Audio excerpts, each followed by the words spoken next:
Welcome into another edition of Minot State Inside Access. As always, I'm joined by head football coach Tyler Hughes. Later on, I'll be joined by Jamie Council of the women's soccer team and Christina Boag of the women's basketball team. Coach, you guys had a tough game this weekend at Minnesota State Moorhead. It kind of seems like the team is playing differently on the road than they are at home. Do you see any differences among the team when they're traveling, or are there any differences you can point to? Well, I think that playing at home and on the road are quite a bit different in that, there's a familiarity, of course, when you're at home and a certain comfort level that way. I think when you play on the road, there's a variety of new factors, new variables, and right now we're just not adjusting to those well enough, and I think that's what gets in our way. Ultimately, what guys need to do to be successful on the road is all those variables shouldn't matter. What matters is what goes on in between the white lines, and I think we've allowed those other variables to take too big of a hold upon the game. And again, a great championship team doesn't worry about that. They just worry about, again, what's going on in between the white lines, and that's where the game's played and where the game's won and lost, and that's how we need to be, and we're definitely working towards that.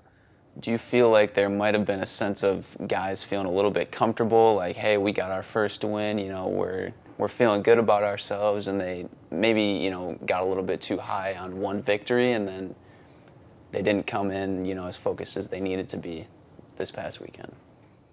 I'm not sure. I think there were moments in practice where we weren't quite as crisp as you'd want us to be, but I think for the most part our preparation was pretty good, and I think the kids were mentally getting themselves ready. I didn't see any type of, celebration that carried on from last week's game. I just think that we just didn't play well this week. But again, I don't think there was a lot of tie back to the previous game. One of the most successful things that the team did this week was just running the ball in general. Was it hard to not have in the passing game a guy like Glenn Burrell who can stretch the field and can be a deep threat for your passing game? Yeah, in our offense and what we want to be, having that guy who can stretch the field is really important, because we want to be able to run the ball, and when you do that, you also want to be able to throw play action off of that run, which allows you to generate some big plays, and then it softens up their defense towards the run. And we needed some big plays in the passing game. We didn't get them, unfortunately. Glenn certainly would have helped, but that being said, there was other guys that were out there on the field, and they needed to step up, and they needed to get the job done too, and we just didn't get the job done collectively. And so, I've always felt that you can't be a team that just relies on one particular individual. You have to have depth, and you have to have other guys that can step up, and in Glenn's absence, we needed somebody to do that. We just didn't get it done, and we need to do that going forward. One of the biggest factors in this game for both teams was the wind. There were like 40-mile-an-hour winds going on throughout the course of the game. Is that something a team can prepare for in practice? Outside of having wind at practice, there's not really other ways to do it. I think what maybe you can't prepare specifically for having wind, but what you can prepare for is overcoming challenges and adversity, and we talked about that a lot as a team after the game. We talked about the need to be able to overcome when things aren't going our way necessarily, and because there's a lot of times in a football game where things work against you. You have to be able to overcome that. You have to demonstrate the appropriate level of mental toughness. Us not being able to play in the wind, in my mind, is a small problem in comparison to the other ones that you can't have on a field. We're human beings. We've lived in the wind our whole life. It shouldn't have been a big detractor, and unfortunately it was. I think the way we played it, I saw that it was, and it shouldn't have been, but it was. Good news is the next two games to end the season are at home. Do you feel like the guys will be more comfortable at home, and do you as a staff or you and your staff feel a little bit more comfortable? You don't have to travel anymore. Yeah, I think that the guys will be comfortable playing at home. Again, there's some familiarity that way, which is nice. We've got two great teams coming in over the next couple of weeks that we'll have to play, and it starts this week with St. Cloud. So whether we're at home or away, the guys are going to have to practice and prepare in an appropriate way, and then ultimately go out on the field and execute at a high level on Saturday. But playing at home and for our home fans and here at Minot State University, I mean, I think that's definitely a good thing too. All right. Well, as always, thank you, Coach. The football team is out on the field at Herb Parker this weekend against St. Cloud State, and then the following weekend against Minnesota Duluth. When we come back, I'll be joined by women's soccer player Jamie Council.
Welcome back to Minot State Inside Access. I'm joined by women's soccer player Jamie Council. Jamie, you scored 2 goals on your senior day. How much did that mean to you?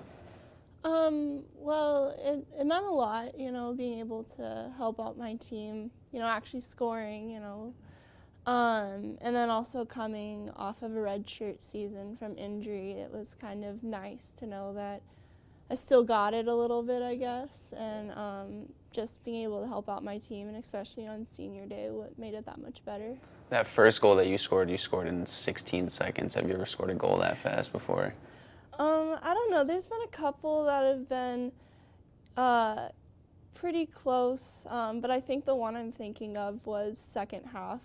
One of my club coaches gave this like amazing halftime speech, and we were down 1-0, and I know it got hit to the flank right away. I can't even remember if I passed it in or if I actually scored, but I know that one was pretty fast, but it was second half. Did Jason give some kind of amazing speech before the game? No.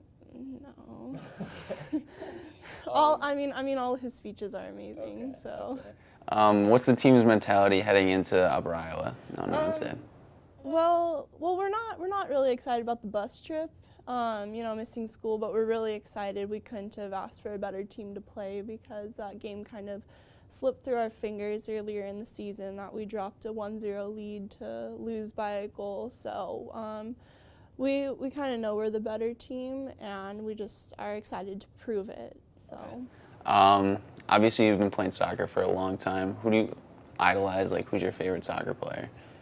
Well, there's a lot of players I like, but I think the one that's kind of near and dear to my heart would be Mia Hamm. That she was kind of my first soccer player that I paid attention to, and when she played on the Washington Freedom back when the WSA, before it went bankrupt, I'd always go to whenever she played the San Jose Cyber Rays, and so I'd watch her. Those were the only games I went, so like I got her autograph, and I kind of followed her all the way through. And also, I feel like she did a lot for the women's sport of soccer in the U.S., that she was a big leader for the team that saw so much success, and from there I feel like the United States has really paid attention to women's soccer, and it started with the core group that Mia Hamm was a part of. So. Do you plan on continuing to play soccer after you graduate, or what do you plan to do after you graduate?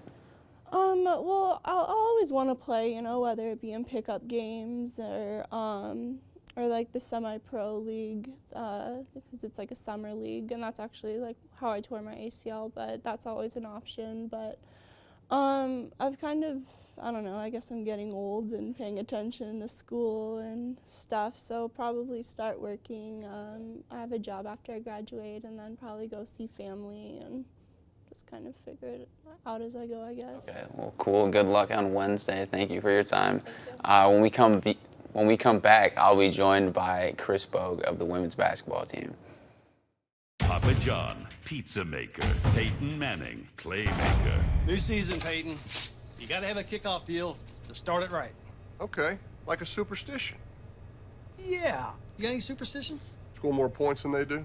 It's not really superstitious. It works. Up your game with the new kickoff special. Get any large 2-topping pizza, only $10. Add a mega chocolate chip cookie for only $5 more. Better ingredients, better pizza, Better football. Papa John's. For 100 years, Minot State has grown as a premier university.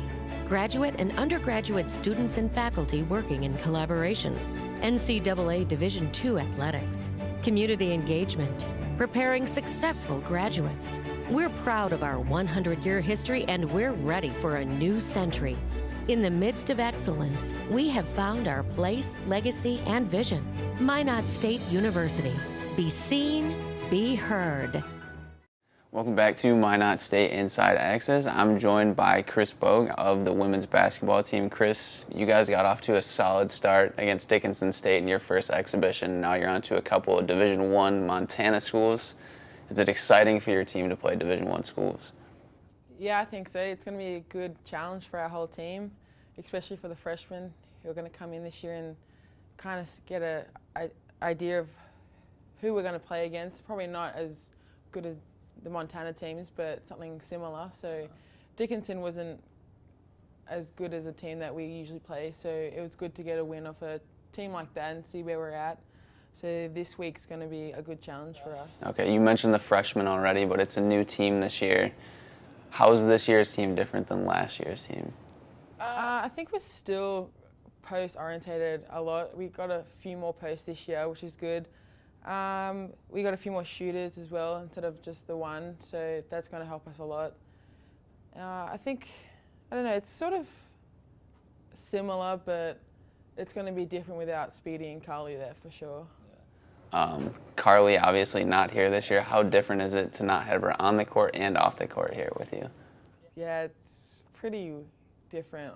I've never played without her, so I'm used to it now because it's been a solid couple of months now, but it was a little weird at first, not having to see her around on the court or off the court. Some days I would wait for her, because I lived with her, so I'd see her every day. I'd always, this year, I used to think she'd be coming back from class one day, but she wouldn't because she's not here. So at first, yeah, it took a little bit, but I talked to her quite a lot, so I'm used to it now. So yeah. Having her not around, you being a senior, do you feel any more pressure to step up for the team this year at all? Definitely, considering she left a huge hole in our team from last year, so I've got to step up and fill that up. It's not going to be easy, but it's my last year and people are counting on me to do just as well as her, so I've got 1 year to show that to them. Okay. How did you and Carly find out about Minot State? Or how did you guys get here? Yeah, long story. We originally signed with another school, but then it didn't work out, so we signed with an agency back home who knew another agency in Utah, and that guy knew coach here at the time, or men's coach as well.